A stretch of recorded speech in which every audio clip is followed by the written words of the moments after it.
It should go 1, 2, 3, right there. What I'm about to show you isn't really magic, it's more a demonstration of skill.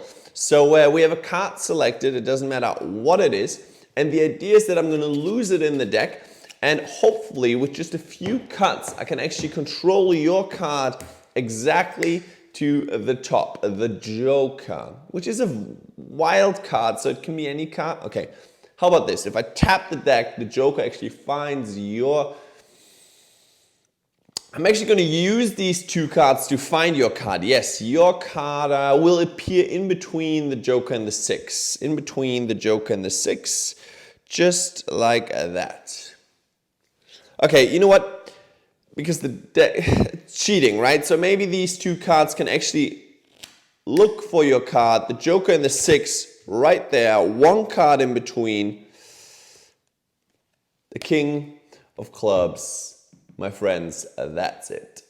Like I said before, it's important to have variety in your repertoire. You don't want to just perform the same tricks over and over again. And this is the perfect, direct, hard-hitting visual trick in your repertoire.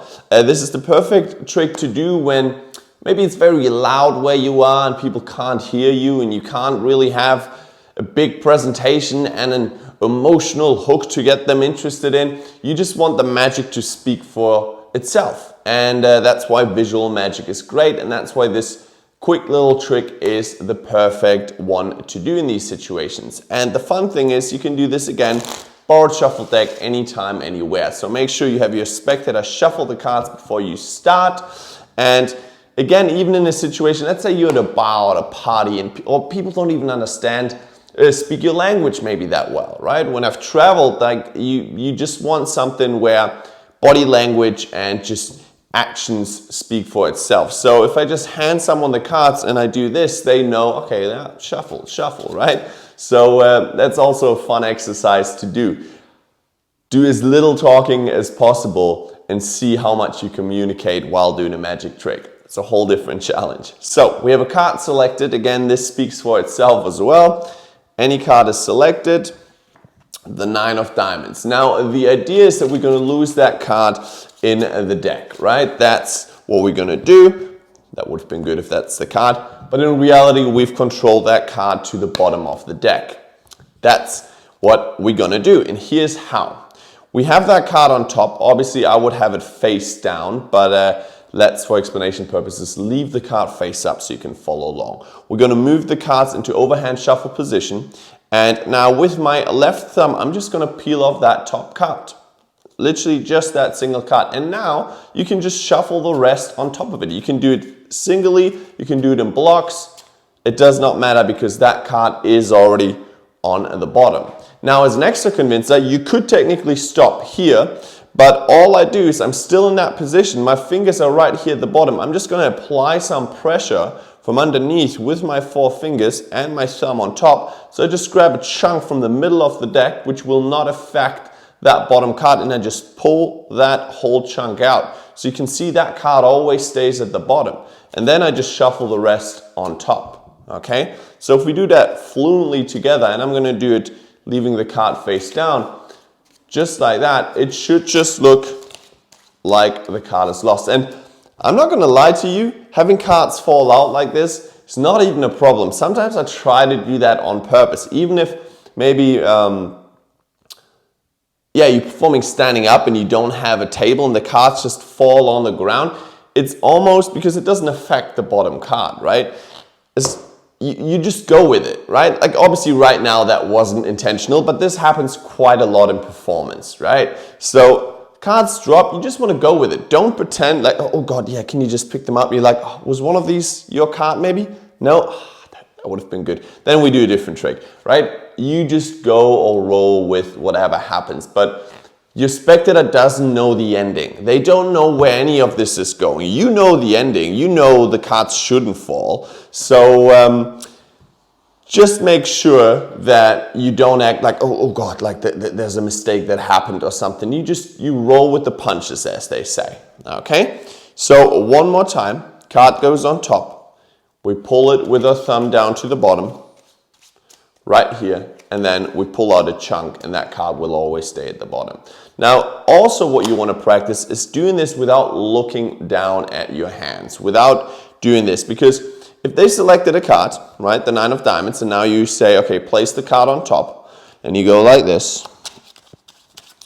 Right, so what we're going to do, yes, the technique might look flawless, but why are you paying, with you, I mean the magician, why are you paying so much attention to the cards is what they're thinking, right? But if my attitude is here and say, yeah, just place it on top. So here's what we're going to do, right? And you just start off doing this technique up here, right?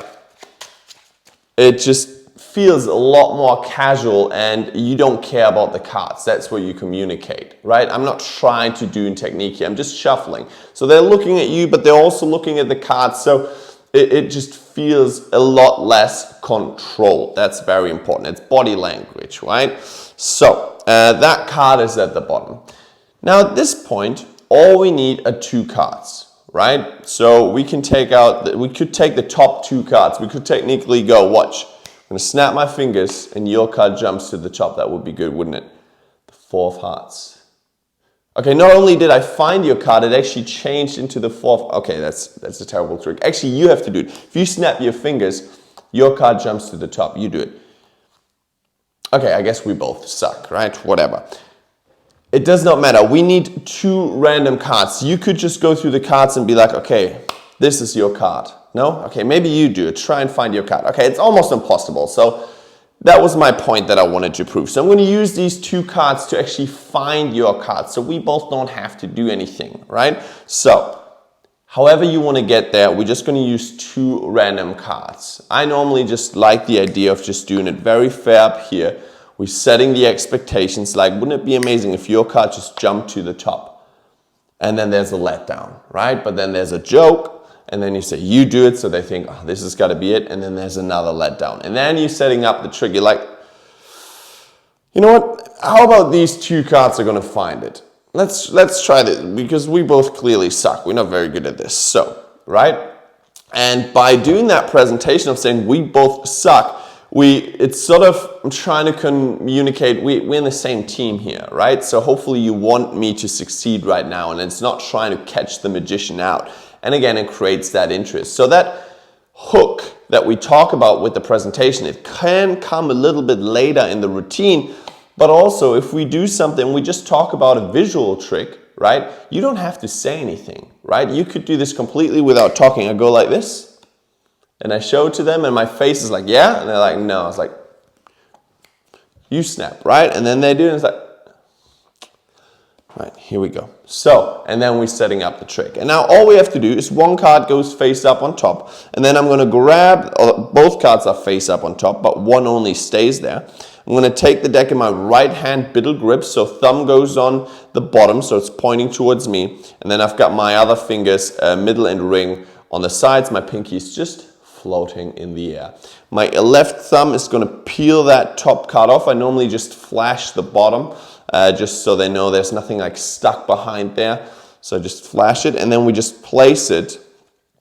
We just place it right there to the bottom of the deck, but we leave it sticking out towards the left. So my thumb and middle finger are holding the card right here, okay? And now with my left hand, I'm going to grip the whole deck. Thumb goes on top, my other 4 fingers go on the bottom, just so I can re-grip with my right hand again, okay? So then same position, thumb goes on top, my 4 fingers are holding the cards here. And finger position is really important. Literally only the tips of my fingers are holding that card. I'm not like this, it's just the tips of my fingers, and they're basically contacting the card, the one that isn't theirs, okay, the ace of hearts, but it's also contacting the bottom card, which is their selection. And now this is really hard to do in slow motion, but basically what's going to happen is I'm going to throw the deck into my left hand, but by applying pressure with my thumb and those 4 fingers on the bottom, the whole deck is going to slide out. So it's going to slide out, except that bottom card, because it's contacting my fingers and we've got that pressure applied. So what happens is the whole deck slides out, I catch it, but that bottom card, their selection stays in between those 2 random cards, okay? So one more time, they're on top, we re-grip, Card goes on the bottom, right here. Thumb goes here. And then we regrip with our right hand. And now we're going to go 1, 2, and on 3, the deck goes into my left hand and I'm going to try and catch it. Again, I can't do it in slow, but basically that's sort of what happens. Okay? So in full speed, if we all put it together, the card, where is it now? There it is. On the bottom. Boom, boom. Regrip, regrip one more time. 1, 2, 3. And we catch the deck and that card stays right there. And that's a super visual, great moment right there that speaks for itself. Okay, immediately they know what has happened. Right now they still don't know because we haven't set it up. And right there, we've done it. If we have a table, we drop the deck and we stay in this position. We don't do anything. Okay, we just want to let that moment marinate because it takes a second for them to actually notice what just happened. They're like, oh, okay. And now at this point, I like my spectator to take that card out, or I give them those 3 cards because I don't want them to think, like you don't want to do this, like take it out and turn it over, right? We want to keep it in that image. So the only thing you could do is slowly turn it over and show it to them. Okay, that's the moment. Or you hand them all 3 cards, right? That's my preferred method and they end up in this situation. We just want to keep that image alive. And again, it speaks for itself. Now, one thing I do want to mention is you don't obviously have to do this with 2 random cards. You could traditionally, before the trick starts, take out 2 jokers, for example, or 2 queens, whatever you want to use, and you say, okay, these 2 are actually going to do the trick for me. And we do the same thing. A card is selected, we control it to the bottom, we keep the card at the bottom by shuffling the cards. We have some cards fall out because that's tradition.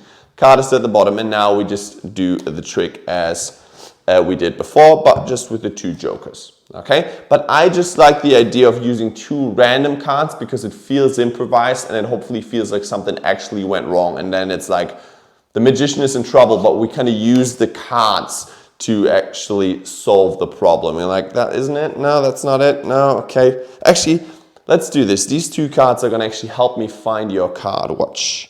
Again, this is the moment you want to slow down, right? You've got the image. You go 1, 2, 3, right there.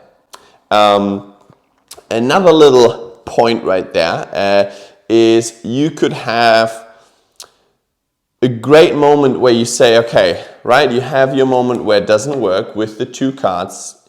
And then I say, wait, how about these 2 cards help me find your card? Wouldn't that be impressive?